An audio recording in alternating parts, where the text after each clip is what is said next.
Are you struggling to advance your career and sacrificing time with your loved ones because of endless to-dos, low energy, and just not enough time in the day? If so, then this podcast is for you. I am your host, Dr. Ann Sung, an ER, critical care, and space doctor, a peak performance coach, real estate investor, and a mother of a toddler. I'm here to guide you on mastering your mind and give you the essential skills to achieve peak performance.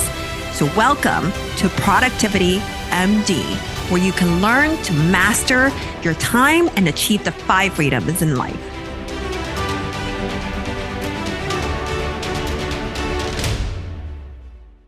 Hello, welcome to Productivity MD Show. And over here, I am with Brennan and Blake. They are the wealth strategists with money insights. And what they specialize in is high cash value life insurance. So you can actually double dip on your gains tax free. And on Productivity MD, we are all about efficiency, and money efficiency is one of them. So thank you guys, Blake and Brennan, for coming onto the show. And please tell the audience a little bit about you and why they should care about high cash value life insurance. Yeah, thank you, Anne. We're super excited to be here. Blake and I are both super passionate about alternative assets, cash flow, and financial independence. And we work with a firm called Money Insights, and Money Insights is the alternative wealth building firm for high income earners. And again, we love specializing in cash flow, financial independence. You wouldn't hear us talk about traditional retirement methods. So growing up, going through college, as you're going through school, you've probably heard of the traditional method of 401ks, IRAs, stocks, bonds, mutual funds. And that can be a great method, but we are a firm that focuses on creating cash flow and financial independence. And specifically today, we want to talk a little bit more about how you can leverage high cash value life insurance to best boost your investment returns. And first, I just want to, talk about who this is most impactful for.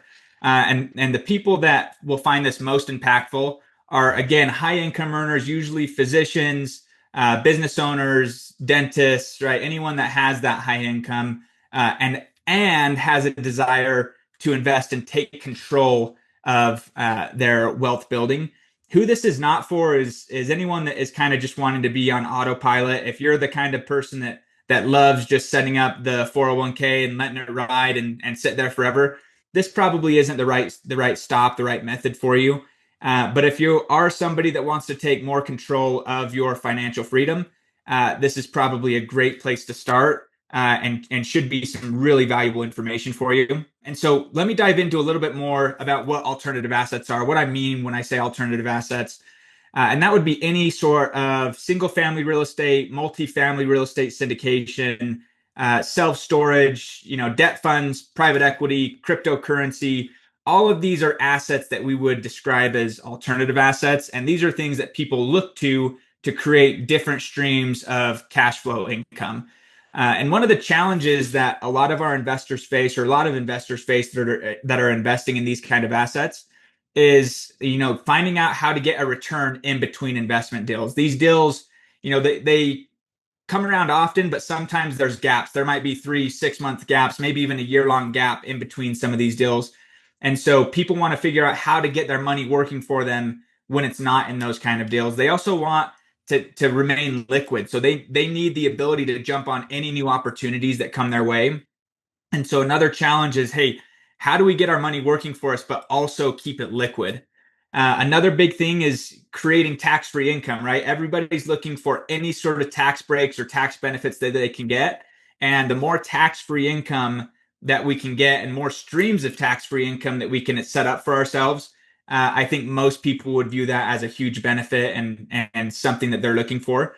And then finally, we want it to be safe. If we're keeping money sitting on the sidelines waiting for the next deal, we need our money to be safe. We don't want it to be invested in a risky stock and that stock drops and all of a sudden our money isn't there to pull out. It's not liquid, right? So we need it to be safe, liquid, predictable. And this is kind of what made us start thinking about, hey, we need to figure out a better way for an opportunity fund.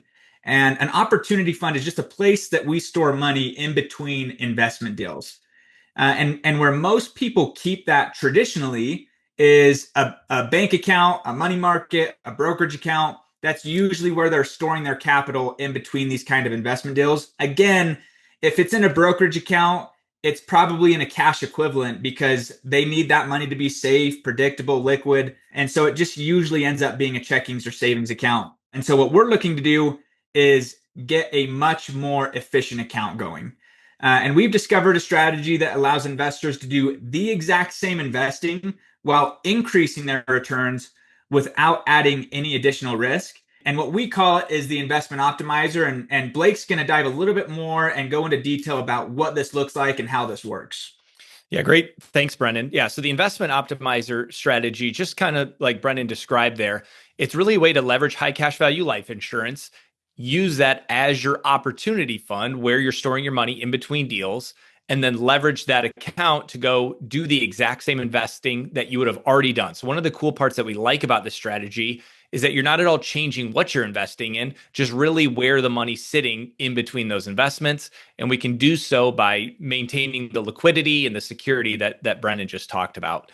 Now, when we know we bring up life insurance, there's, a lot of different opinions that you might hear about it. Some who understand the strategy are extremely passionate about it. They love it. They speak very highly of it. We realize there's people who don't love life insurance, and you might have heard negative things about it. Now, the one kind of caveat I want to make sure to mention here is we're talking about a very specially designed life insurance policy. And what I mean by that, it's really when you think of buying any type of insurance, typically you're thinking, hey, what's the coverage I can get and what's the least amount I can pay for that? This is the complete opposite, where we're saying, hey, how much money do we want to be storing in these policies to be able to do some of the things we'll talk about here in a minute? And then from there, how do we minimize the cost? Or in this case, minimize the insurance. So we want maximum cash value. That's kind of your liquidity, and minimizing the cost of insurance as much as possible. So we're talking about a very specially designed type of life insurance policy. When you do it in that way, you're building what we deem to be the perfect opportunity fund. Okay. So these high cash value life insurance policies, again, when set up and when we utilize it correctly, have some very unique characteristics that's hard to get in really any other type of asset. So the first being is that your money's going to be growing at a net after all costs and fees, 5+% return over the long term. And additionally, we have liquidity in this account. Very important, of course, if we're using it as our opportunity fund to go out and invest, we need to have that money liquid, and you can tap into these funds as soon as 30 days after you get it set up. Additionally, there's safety. We'll go into some of the details here, but there's guarantees in these contracts that we're setting up. So by contract, your cash value can never go down. It's guaranteed to grow each and every year. And additionally, we're getting this 5+% return on a tax-free basis, right? So even some of the high yield savings accounts right now might be yielding a couple percent, but again, at the end of the day, it's taxable. So that's where this can really start to shine. And then one of the other benefits is, we're not necessarily designing these policies for the death benefit. I mentioned we're trying to minimize that as much as we can. However, by flowing some significant capital through these strategies, you're going to create a tax-free death benefit that's going to go on to your beneficiaries. And this is just a benefit that you get that you don't have to pay for in any other way. Again, it's not our focus, but a lot of our clients are creating 7 to 8 figures of a wealth transfer to the next generation simply by utilizing this tool. And then the big piece here is the ability to have your money growing for you in 2 places at once. I know, Ann, you mentioned this kind of as we kicked off. This is really the key to the strategy, where we're able to get all of these benefits in the opportunity fund, and we can then use those funds to invest and have our money growing for you in 2 places at once. So I'm going to show you exactly how this works. So just to kind of give you a high level overview before we get into the details, if you basically, before people are implementing this strategy, if you're building up money in a bank account and you have an opportunity to go invest in a fund that's going to earn 10%, you leave it in that fund for 15 years, you would have generated 417 grand, right? That's a good 10% return over 15 years. But by simply changing where you are storing your money and then leveraging the strategy, which I'll go into here, the exact same fund would have produced over a 13% return, right? So we had an additional couple $100,000 of wealth that was created using the exact same fund, investment, but simply just changing where we were deploying the capital from. So let me get into exactly how we can have our money growing for us in 2 places, because this is kind of like the big piece to this strategy. So we have this guy over here, we call him Dr. Z. He's got the cool haircut, right? And he's taking his money and he's funding it into this opportunity fund, right? This bucket on the left here, this represents your high cash value life insurance policy. So these are the dollars that Dr. Z is eventually going to invest. He first puts into his opportunity fund and he starts to get all those benefits I talked about. Now, when he's ready to invest, as opposed to withdrawing your money from the account like you would a bank account or a brokerage account because you want to put it into investment, by having this cash value life insurance policy, by contract, you get access to this much bigger bucket of money on the right. The bigger bucket of money represents the general account of the insurance company. So the insurance company that you have your policy with, anytime you want, will give you a loan. Okay. So when you request, let's say you request $100,000 and that $100,000 goes, it hits your bank account and you take that $100,000 and you invest in whatever you were going to do anyways, you get the cash flow from that investment. And strategically, what we're doing is just using that to repay the loan that we took and build up our opportunity fund. So the cycle just continues on and on. Now, the big piece here is this line in the middle. And really what that represents is as we took a loan against the policy and used that to go out and invest, while we were doing that activity, the money in our cash value, in our policy, continued to grow and compound tax-free because we never actually took the money out of the policy, right? So we had it, we essentially used it as collateral. And now we had our money growing for us both in the policy and by utilizing the loan feature, now we can access the funds of the insurance company, invest those, and very literally, we have our money now growing for us in two places at the exact same time.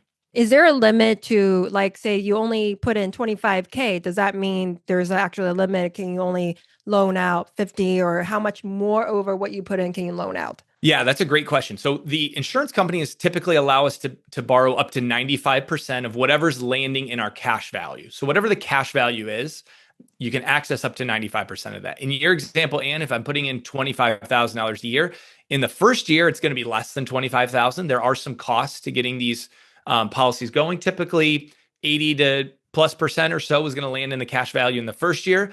As time goes on and we continue to fund it, there's going to be significantly more in the cash value than what we put in. So maybe over the course of 10 years, you've put in 250,000 and your cash value might be 350,000, just for example. And now we can borrow 95% of that 350K.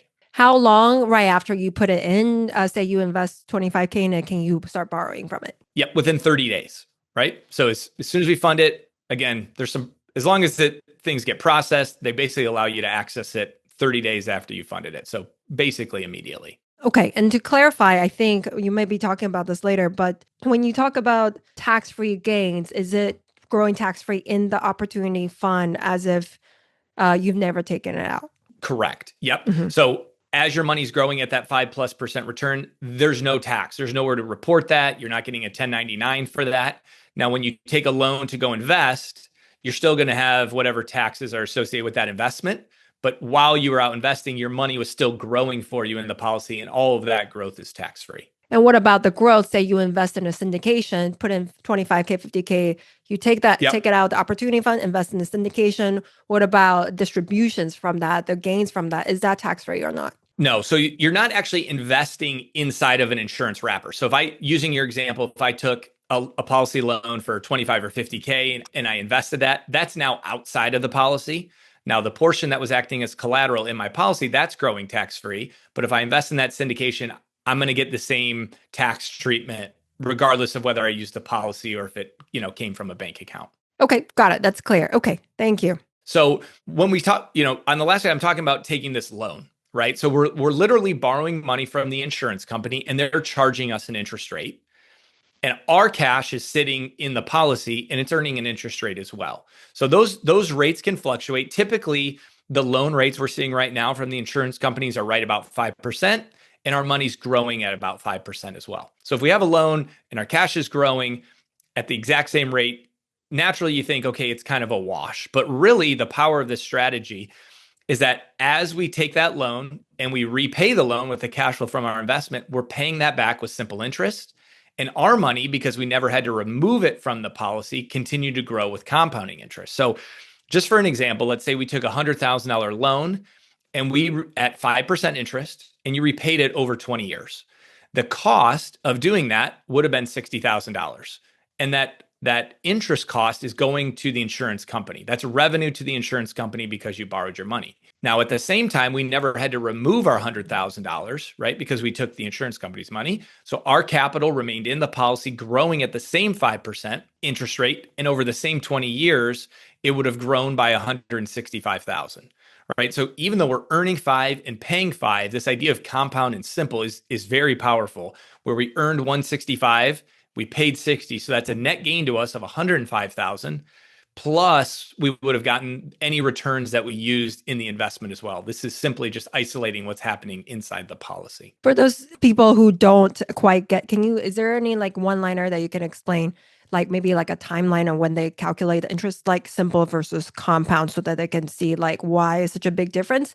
Yep. So think about like a mortgage, right? So as you take a mortgage, you're going to make the same payments, let's say for 30 years or 15 years, right? Your payment never changes. So that's locked in. But if you look at your statement each year, each month as you make a payment, more and more is going towards principal and less is going towards interest, right? Initially, a lot of that cost is interest. The same thing works when we take a policy loan. As we take that loan, there's some interest costs. And as we repay that, more and more is going towards principal, and less towards interest over time. Where our money on the other side, we earn 5%, and then the next year we earn 5% on top of that. And that's how we get the kind of the compounding effect. And as we pay down that loan, it's a simple interest, if that makes sense.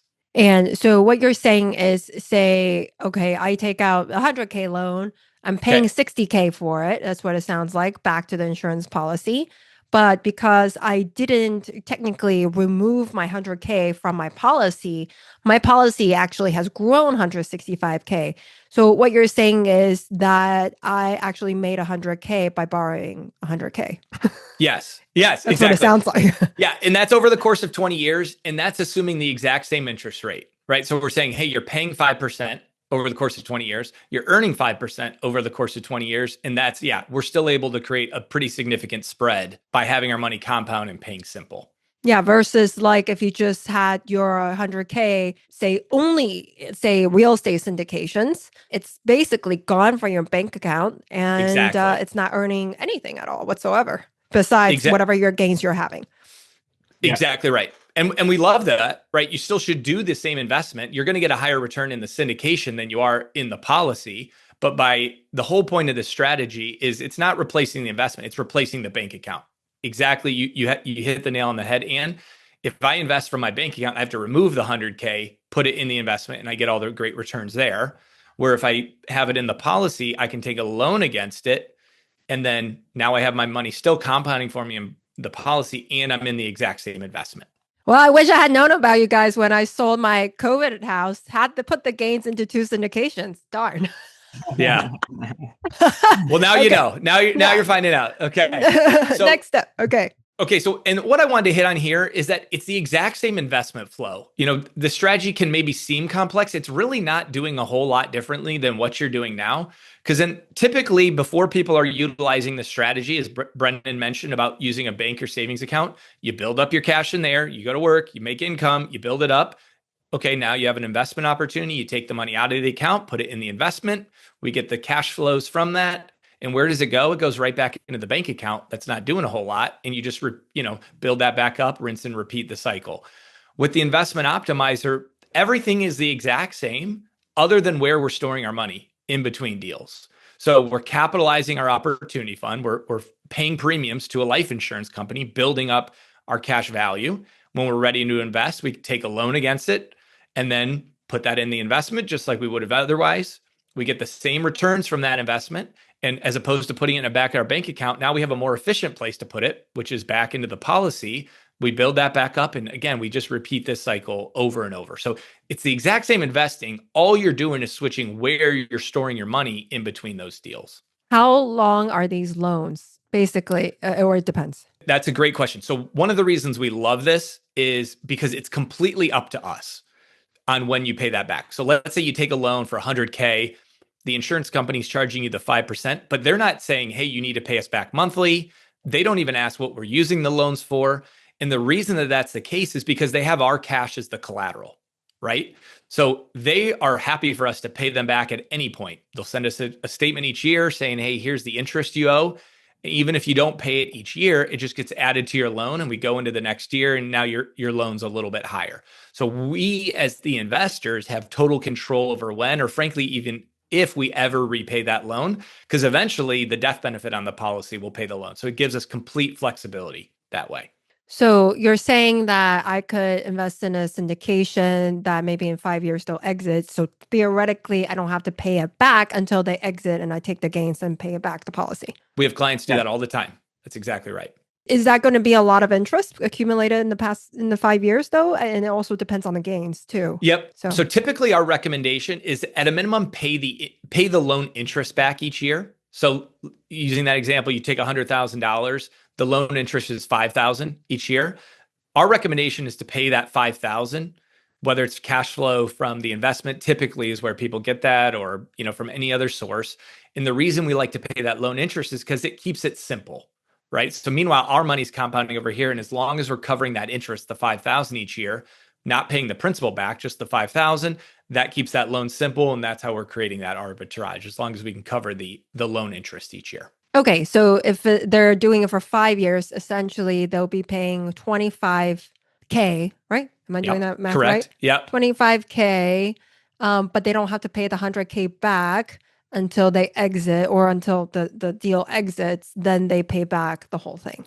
That's what it sounds like. Okay. And while that's happening, your $100,000 was compounding. So in the first year, it earned 5%. So you have 105, and then it earns 5% of the 105, right? So the compounding is happening at the same time while we're paying that loan interest. And if the cash value is growing regardless, it sounds like even though you have the 100K in the deal, there's going to be cash value growing above that you can still borrow in 5 years. That's exactly right. Okay. That's clear. Got it. Okay. Awesome.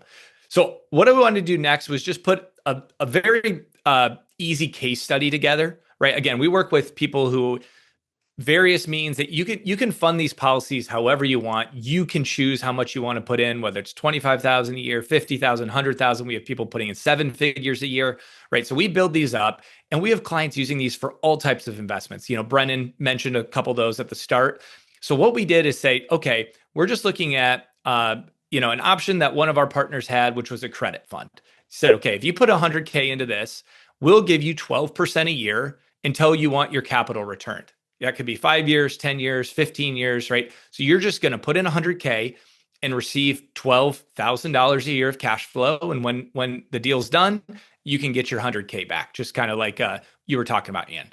And so obviously our IRR, if we do this deal, is 12%.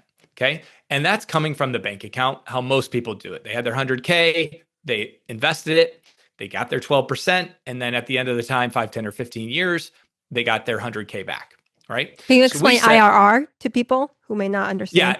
Yeah. Like basically internal rate of return or investment rate of return. So basically for the dollars that I'm putting in, what type of cash flow I'm getting back. And I know there's various ways to calculate these in different investments, but basically for every year your $100,000 was in there, we were creating $12,000 of cash flow. And so what we did here is say, okay, what if we did the exact same fund, the same credit fund, but as opposed to using our bank account to fund that deal, what if we had our cash in an investment optimizer policy? And what is that going to look like? So again, the opportunity comes up. The investor wants to put $100K in.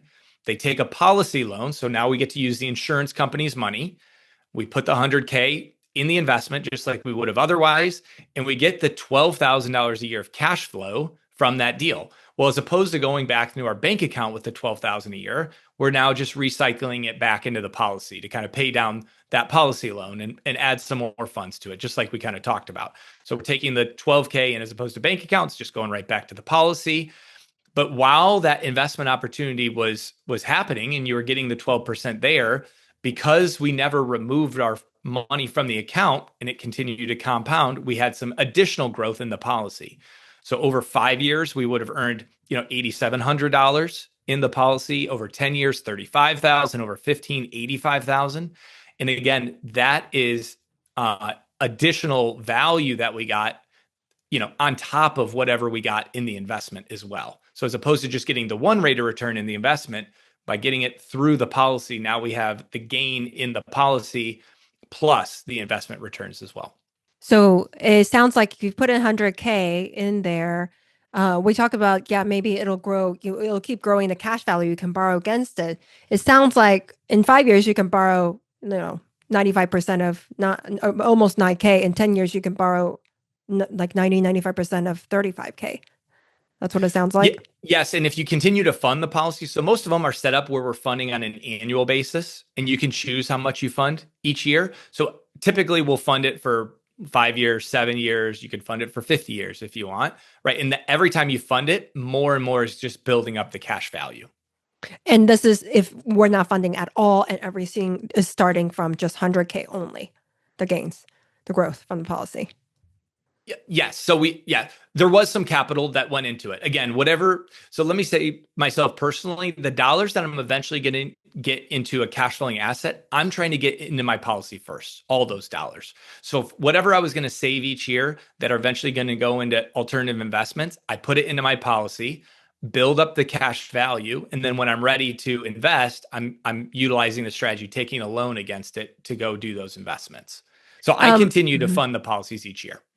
Okay. The current growth from the policy, just to clarify, the 9K, 35K, 85K, though, it's as if is that one-time investment of 100K, or that's assuming you're funding it per year as well, in addition? Yeah. So in this case, we funded it for a couple years and then we stopped funding. So the only additional funding that's going in is the 12,000 that was coming off the investment. Okay, got it. So no additional other capital, just the 100K, and then the 12K goes back. Okay, right. Exactly right. Yep. And the 12K was either going to go to the bank account. We're using some of that to pay down the loan, and some of it goes back into the policy with new money, but it's all coming from the investment. Nothing's out of pocket. Okay. All right. Got it.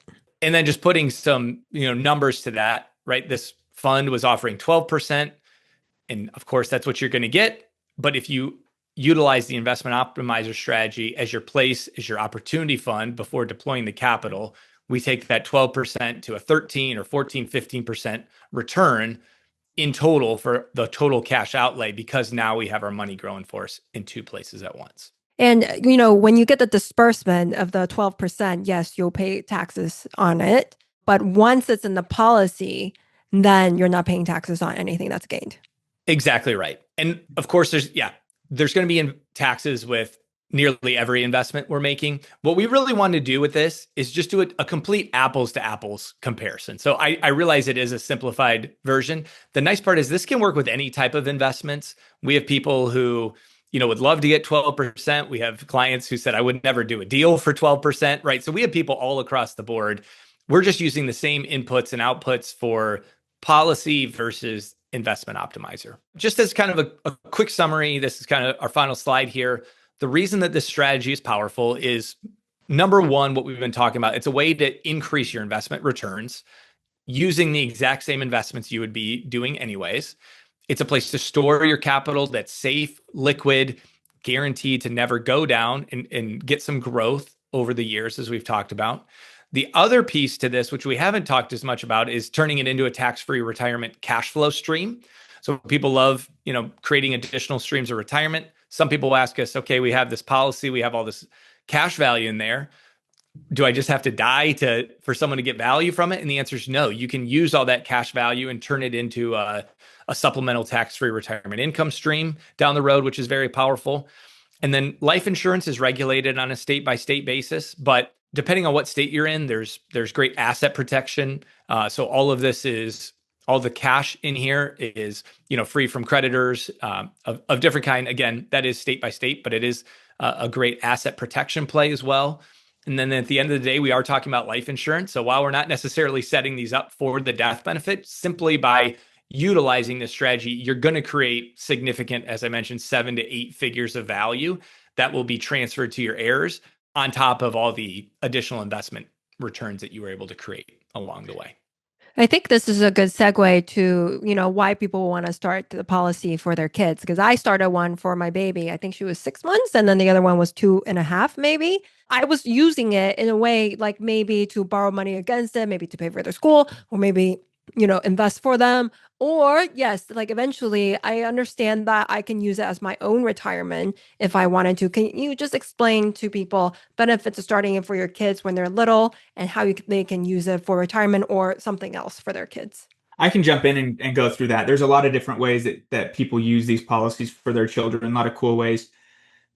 Personally, I can tell you what I'm doing. So I put $10,000 a year into a policy for my daughter. And the idea, and I started that when she was a month old. I mean, she right as she was born started the policy. And the idea is that I don't know if my daughter is going to want to go to school. I don't know if she's going to want to start a business. I don't know if I'm going to want to help her with a down payment on a house, right? There's so many different ways that I can utilize this. And so part of it is the flexibility, right? There's no stipulation on what I have to use that money for. I can use it for whatever and however I see fit for my children. On top of that, it's tax free, right? So I'm not paying taxes on the gains that I'm getting throughout the life of the policy. And then on top of that, I view it as an amazing way. And I think a lot of our clients that utilize these policies for their children view it this way, a great teaching tool for my children. So I want to help my kids understand how investments work and specifically how alternative asset investments work. So I will utilize the policy to help them see how you can maximize your efficiency in the way that you flow money in and out of deals, and I'm also obviously going to teach them about different kinds of deals. So what a lot of our clients will do is set up LLCs once their kids are old enough and once they're mature enough to take this on, which sometimes that may not happen until they're in their 20s. I've got a bunch of clients that do this for some of their teenage kids though, and they'll get together and they'll set up an LLC and they have this policy that they've set aside and it's their policy. And they say, hey, here's your policy. You've got $30,000 sitting in here now.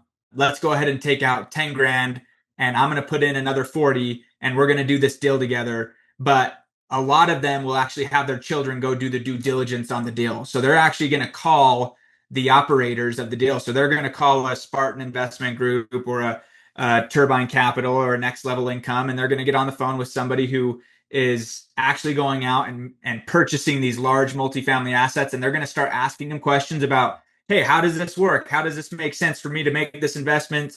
How does the cash flow work? So it is a really cool, it's actually a remarkable way, I think, to help get your children involved and teach them financial literacy at a very young age. And if I'm speaking from my experience, that would be way more education than I ever received when I was a teenager. And so that's my goal, is to better the next generation and help them be financially literate a lot quicker. And these policies give me a great tool, to help them do that because I have money set aside for them to do that. And then B, it's also a great teaching method to show them the flow of money and how to create efficiencies while you're investing. Yeah, I agree. I didn't know anything about this until like this last year. So I'm super late. It's awesome though. Yeah, you got it though. That's awesome. And in terms of like how people take this out from their kids' policy for retirement, can you talk a little bit more about that? And also, and after that, how much time commitment is this to start this? Because we want to lower the friction and threshold to start. So some people might not start because they think it's a lot of work. So anyway, go ahead. Yeah, go ahead, Blake. Yeah, I would say one of the nice parts about the policies when you're talking about children or even for yourself is there's just no restrictions. So like Brennan was talking about, it just gives you all the options. The government's not telling you like a 529, hey, you need to use it for specifically for college. So the money's just going to be in there growing, compounding tax free every year while you also maintain liquidity over it. And again, if you fast forward all the way to retirement, you get that compounded growth over a long time. You can turn that into the tax-free income, as well as create a legacy. So I have policies of these on all my children. I already know, I don't have grandchildren, but I know the death benefits on the policies I set up for my children will eventually go to my grandchildren as well. So there is that kind of multi-generational play to it. And then in terms of setting it up, I'll go ahead and fast forward to this page here. So at Money Insight, we try to make things as educational and really as simple as possible. So one of the things you can do, if you want to learn more, you can download this ebook. If you're ready to meet, one of the reasons is we don't put all the numbers out there for each individual just because they're so customized. So what we do on a call, you probably meet with Brennan or I. We'll just have a conversation about your situation. It could be 15 to 30 minutes. And on that call, we can grab some info from you and actually put together some numbers that we can send over to you right after the call. So if you're just saying, hey, what would this look like in my situation? How would this fit into my plan? We can have a very short call, learn a little about your situation, and then you can see the numbers for yourself. And from there, we have a great team that helps through the underwriting process. We really have white glove service for our clients in terms of how to work with the insurance companies and things like that. So we are built to make that process as streamlined as possible. And so in terms of time commitment after the policy is set up, I'm assuming like gathering all the paperwork and everything. I'm just curious, how much time does it take? And is it pretty automated after it's set up? Yeah, after it's set up, yeah. So on the early part, you potentially have to go through some underwriting, fill out an application, and you've gone through the process. That might take a couple weeks. Once you get set up, it is super on autopilot. You can log in and point. It's like an online bank account, check your funds. Each year as the policy anniversary is coming on, you can add more funds to the policy if you want. I mean, it could take, a couple minutes a year if you want to do it that way. And when you're ready to take a policy loan, it's just as quick as sending an email or logging into the account to take a loan. So once you get it set up, they're very smooth. And Brennan and I would meet with you annually as well to talk through your policy, make any adjustments. So we meet with our clients at a minimum on an annual basis, and we kind of hold their hand through the process for a first couple of years. And then people are like, I kind of get what's going on here. So if they need to take out a loan, they just contact you and you guys do the paperwork and then it's in their bank account ready to go. Yeah. And to be clear about that, we never see like Money Insights. We don't work for an insurance company. We never see your funds. When you're sending funds to the insurance company, that's never coming to Money Insights. So what we do on the back end is just work as a basically intermediary between our clients and whatever insurance company they set the policies up with. But to your point, Ann, when you're ready to take a loan, we have people on our staff that facilitate that full time. So you just let us know. We submit the paperwork, you click an electronic signature, we track the funds, and they'll be in your bank account, within 3 to 5 business days, typically. And that's a good segue. Maybe, people want to work with fiduciary. So how are you compensated? Are you considered a fiduciary or just wanted to make sure like it's all transparent in terms of like compensation Great. if people are thinking about this? Okay, so if someone's working with us, so one thing is you cannot buy life insurance directly from an insurance company. You can't buy whole life insurance or IUL or any type of permanent insurance. So you have to work with an agent. So at the end of the day, we're agents. And the way that Money Insights is compensated is the insurance companies pay us directly. So we never touch our clients' money, and we don't work for a specific insurance company. So what we do on the back end is we're probably licensed with maybe a dozen or so high-rated mutual life insurance companies, the companies you feel comfortable doing business with. And then what we do on the back end is we're always comparing the companies against each other. So a lot of just typical life insurance agents probably wouldn't understand the mechanics of how to optimize the cash value.